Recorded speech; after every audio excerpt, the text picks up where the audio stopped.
સવારથી શરૂ થઈ ગયો છે, આપણો કાલ રાતથી શરૂ થઈ ગયો છે।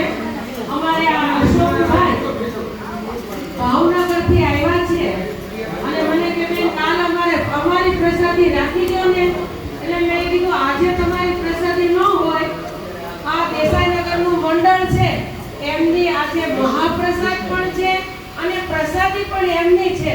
તો મને કે એમને એમ કેમ કે કાલ આપે, નહીં એનું સળંગ ગોઠવાયેલું છે, એમાં કેવી રીતે આપણે ફેરફાર કરવો, તમે કાલે આપજો ને।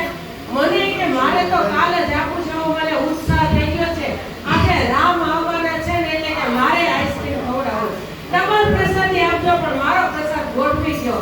હા કે ના માં કાઈ સમજે ને એવા રટોપાસ આપવો છે એટલે આપવો છે, પણ જો એ નરસિંહ ભગવાન પધાર્યા ક્રોધ રૂપે આવ્યા તો બધાને શાંત કરવા માટે એ જ સમયે એ આઈસ્ક્રીમ લઈને આવ્યા। એ પણ અમારે મોઢીની અંદર કાયમી આવવાવાળા છે અને હરીશ પ્રસાદ બાપુનો અમારા ઉપર હંમેશા માથે આશીર્વાદનો હાથ હોય છે। તો બધા સંસ્કૃતિનો આઈસ્ક્રીમ ખાવ અને બધાને ઉમળકો આવે છે। ભાઈ હવે આપણે બીજી વાત કરીએ, બરાબર સાંભળજો કે રામલલાની આરતી આપણે કરીએ।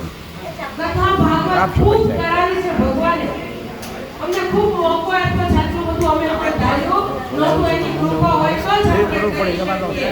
પણ રામ જન્મમાં અમે રામ જન્મની વધાઈઓ કરીએ છીએ, આરતીનું આટલું મોટું અમે ઊભું કરતા નથી, પણ આ રામના રાજ્યમાં છીએ તો કીધું આટલો બધો ઉત્સાહ જો હરિભક્તોને હોય તો આપણે રામલલાને અહીંયા પધરાવીએ।